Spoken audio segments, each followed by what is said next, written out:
अब हम आते हैं बिपिन शांतिलाल पंचाल केस के ऊपर।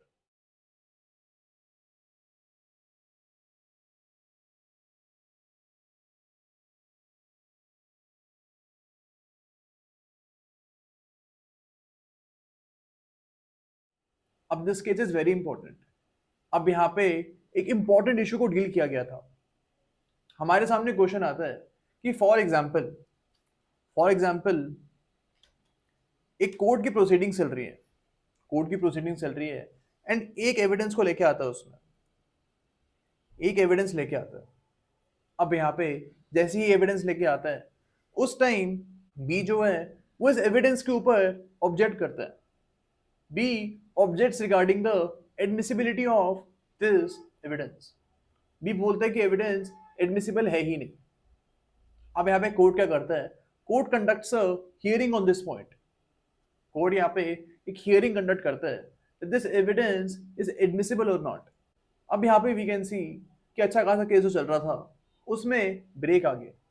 अब यहाँ पे कोर्ट ये एग्जामिन कर रही है दिस एविडेंस इज एडमिसिबल और नॉट। तो यहाँ पे वी कैन सी कि कोर्ट का टाइम वेस्ट हो रहा है और ट्रायल भी लंबा हो रहा है, बिकॉज अब कोर्ट ये पता करने बैठ गई है कि यहाँ पे एविडेंस एडमिसिबल है या फिर नहीं है। ओके, तो इस प्रॉब्लम से बिपिन शांतिलाल का केस जो है वो डील करता है। यहाँ पे कोर्ट ने बोला है, court has said here that, यहाँ पे कोर्ट क्या कर सकता है? वो सारे एविडेंसेस को रिकॉर्ड कर सकता है। यानी कोर्ट की प्रोसीडिंग्स के दौरान जितने भी एविडेंसेस आ रहे हैं उन सारे एविडेंसेस को कोर्ट रिकॉर्ड कर सकता है, लेकिन उनके ऊपर हियरिंग नहीं करेगा वो उस टाइम पे। यानी ये डिसाइड नहीं होगा उस टाइम पे दिस एविडेंस इज एडमिसिबल और not. Admissibility of evidence court जो है वो लास्ट में जाके देखेगा। जब सारी आर्ग्यूमेंट्स खत्म हो जाएंगी उसके बाद यहाँ पे कोर्ट एग्जामिन करेगा that whether a particular piece of evidence is admissible और नॉट। ये चीज आप बाद में जाके देखोगे। ओके, तो ये बात इस केस में बोली गई है that this will save the time of the court. यहाँ पे जो कोर्ट की प्रोसीडिंग्स हैं वो डीरेल नहीं होंगी। It will not gate derailed. वो चलती रहेगी अपना स्मूथली, एंड लास्ट में हम पता करेंगे that all those evidences that court recorded whether they are admissible or not. Okay, अब यहाँ पे आप देख रहे हो कि इस अप्रोच के बहुत सारे एडवांटेजेस हैं। There are many advantages of this approach. अब यहाँ पे आप देखोगे कि प्राइमरी बेनिफिट क्या है इस अप्रोच का? प्राइमरी बेनिफिट इस अप्रोच का ये है that this will save the time of the court. यहाँ पे कोर्ट का टाइम सेव होगा, एंड लास्ट में जाके आप एडमिसिबिलिटी के ऊपर हियरिंग करोगे। लेकिन इस अप्रोच के कुछ डिसएडवांटेजेस भी हैं। We have certain disadvantages of this approach. पहली तो यहाँ पे ये डिसएडवांटेज होगा कि यहाँ पे आप उन एविडेंसेस को भी रिकॉर्ड कर रहे हो विच आर इनएडमिसिबल। यानी कोई भी एविडेंस लेके जा रहे हो आप उसको कोर्ट रिकॉर्ड कर लेगा। तो यहाँ पे we can see that even inadmissible evidences are being recorded.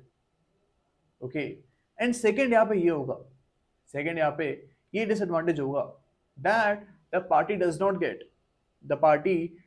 Gate the time to correct itself. अपने आप को करेक्ट करने का टाइम भी पार्टी के पास यहाँ पे नहीं है।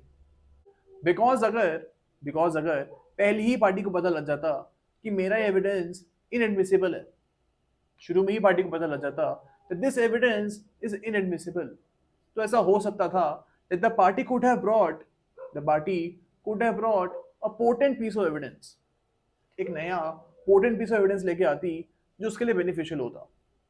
लेकिन अब पार्टी को लास्ट में जाके पता लगता है that this evidence is not admissible, तो यहाँ पे पार्टी के पास कोई स्कोप नहीं बचेगा, उसके पास अब कोई न्यू एविडेंस लाने का स्कोप बचेगा ही नहीं। तो these are few disadvantages of this approach. Okay, अब हमको यहाँ पे याद रखना है, we will have to remember that Bipin Shantilal case has not been overruled yet. अभी तक इसको हमने ओवररूल नहीं किए, बट हमारे पास एक केस है। वी हैव अ केस जो हमने स्क्रीन पे देख सकते हो।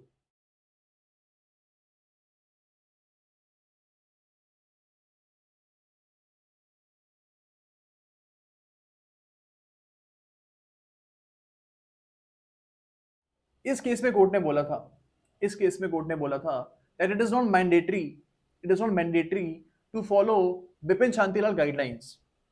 यहाँ पे कोर्ट ने बोला था कि अगर आप चाहो तो इन गाइडलाइंस को फॉलो कर सकते हो, अगर आप नहीं चाहो तो इन गाइडलाइंस को फॉलो नहीं करोगे। तो यहाँ पे ये गाइडलाइंस को मैंडेटरी डिक्लेयर नहीं किया था।